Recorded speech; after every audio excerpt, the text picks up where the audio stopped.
میں نوجوان لڑکے اور لڑکیوں کا اکٹھے بیٹھ کر اللہ کا پاک کلام پڑھنا بھی ناجائز اور حرام. تمہاری تعلیم گئی بھاڑ میں. سمجھتے ہیں؟ جو شخص اپنی جوان بیٹی کو مخلوط ماحول میں تعلیم کے لیے بھیجتا ہے پرلے درجے کا بغیرت اور بے حیا.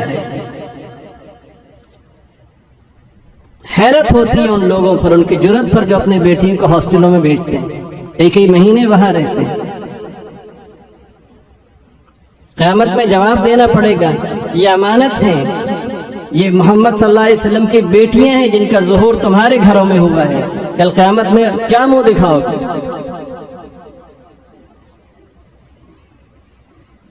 حج کا سفر عظیم ترین سفر ہے.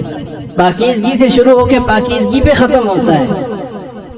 اتنا عظیم سفر ہے کہ جب کوئی شخص حج کر لیتا ہے تو حدیث پاک میں ہے کہ وہ گناہوں سے ایسے پاک ہو جاتا ہے جیسے آج ہی ماں کے پیٹ سے جنم لیا.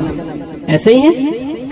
اللہ پاک اتنے خوش ہوتے ہیں حج کرنے والے سے کہ جب وہ واپس آ رہا ہوتا ہے تو سرکار نے درخواست کی، اللہم اغفر للحاج، اے اللہ حاجی کی بخشش فرما.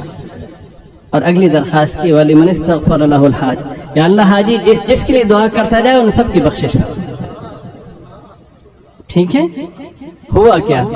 ہوا یہ کہ ایک صحابی آپ صلی اللہ علیہ وسلم کے ساتھ جہاد میں شریک تھے. آپ صلی اللہ علیہ وسلم نے ان سے پوچھا کہ تمہاری اہلیہ، کہ جی وہ حج کے لیے گئیں. حج کے لیے گئیں، یونیورسٹی نہیں گئی تھی، ایسی تعلیم کے لیے نہیں گئی تھی جہاں تعلیم کے نام پر بے حیائی سکھائی جاتی. کہاں گئی تھی؟ اللہ کے گھر میں گئی تھی، جہاں ایک نماز کے پڑھنے پر 1,00,000 نمازوں کا ثواب، ایک ایک قدم پہ لاکھوں نیکیاں ملتی ہیں، 1 روپے کے خرچ کرنے پر لاکھوں روپے خرچ کرنے کے برابر سے.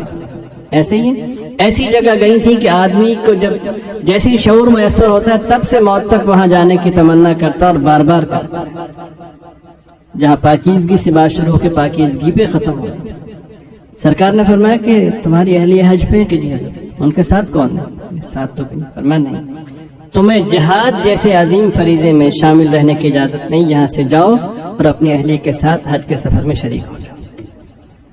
اس لیے کہ حج کے سفر میں بھی، اتنے پاکیزہ سفر میں بھی خاتون کو تنہا جانے کی اجازت نہیں. کیوں نہیں ہے؟ یا آپ مجھے بتائیں کیوں نہیں؟ ہماری کتنی پاکیزہ نظریں ہیں، اس لیے نہیں. سمجھ رہے ہیں آپ؟ یا کچھ اور عرض کروں؟ اس لیے دل پاک ہونا چاہیے. جو شخص یہ کہتا ہے سب سے بڑا جھوٹا وہ شخص ہے، سب سے گندا دل اس شخص کا ہے جو دل پاک ہونا چاہیے کہہ کر بے پردگی اختیار کرتا ہے.